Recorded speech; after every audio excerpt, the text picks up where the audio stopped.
I'm Dr. Susan Kiragu Kanayo. I'm 39 years old. I'm married to my husband, Victor Oku Kanayo. I don't have biological children.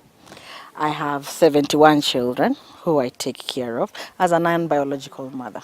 And because she has stood in the gap for others, beneficiaries bear witness to the power of one holding another's hand. Francis is the first in 3 generations in his family to go to high school thanks to Children in Freedom. My grandfather did not proceed to high school.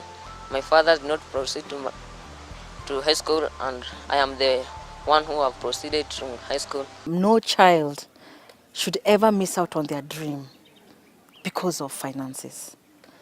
It's immoral. It's the worst thing that can happen to anybody. Can you imagine yourself not ever have had a chance from birth? Her passion is fueled by the belief that each of us has a contribution to make a better future for Kenya. Our vision was to nurture a whole person, a total person who can change this country, someone with integrity, someone with those values of accountability, someone who can critically think, someone who has Ubuntu or citizenship, who loves their country, just the kind of person this country needs to transform.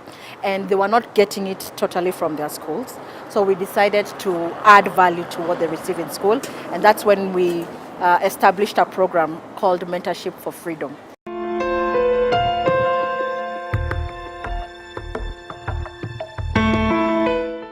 Wasn't he in your school or Tomboya?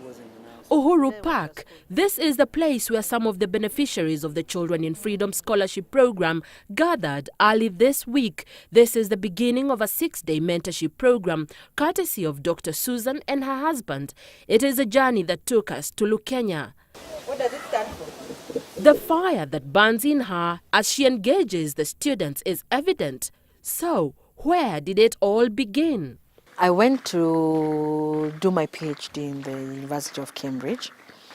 Was offered a job there by the university, which I was quite privileged, and used to travel a lot and everything. But the work that took my heart were these poor girls in Kenya. What started as a Good Samaritan's good gesture would morph to an even bigger project that reaches out to needy children. We quit our jobs in the UK. Okay, my husband was a software engineer with Hewlett Packard. I was working with the University of Cambridge. When we decided to take the risk to come back, and not come back and look for jobs, there's a difference. You can come back and get even a better job than you had out there. But we said we'll come back and set up and just take one step at a time. And of course, everyone thought we were crazy. Well, they have survived, the challenges notwithstanding. And I think the most critical thing for me, and to be honest, I find lacking in Kenya and maybe in other African countries, is that commitment for change.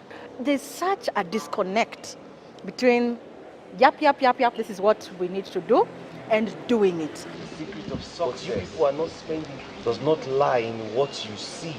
The program depends on donations from well-wishers. Children in Freedom is funded 85% by Kenyans on the ground and in the diaspora. I'm so proud that our scholarship programs are owned by the people. Children in Freedom has partnered with schools in 16 counties in the country. And we pick not necessarily the brightest academically, but one who is thirsty to change the country, one who can articulate what they want this country to be. So that kind of energy and spirit in a child really turns us on, and we are like, okay, this is a child that would really want to mold, because once you mold that kind of firebrand, then they are able to go back to their communities and change 10 others, 100 others, like that. The power of one. Listen to instruction. With a PhD in education, Susan is passionate about raising a generation that can think critically, a generation that can question and innovate, a generation that can be self-reliant. For us, it's sustainable because of our mentorship. We not only mentor the children that we give scholarships, but we also mentor other children for a fee. We've been called to State House for the Pupils Reward Scheme, which the First Lady is a patron. We've been called to mentor those children. We've mentored also at Equity Foundation. We've mentored in schools. We also do corporate mentorship because it's a program for all. For Dr. Susan, a thirsty mind will question, will innovate, a thirsty mind will critic, and that is what her scholarship beneficiaries benefit from when they attend mentorship retreats like the one underway in Lukenya. Teach these children to be innovative, to want to create, to think outside the box, and to be tired of a Kenya in Africa that is a consumer. We consume too much. You know, we drive foreign cars. I'm driving a German car. I keep telling them I want to drive a made in Kenya car. I want a made in Kenya laptop. I want it to be just normal to have made in Kenya or made in any other African country goods, and for us to even be able to export them outside there.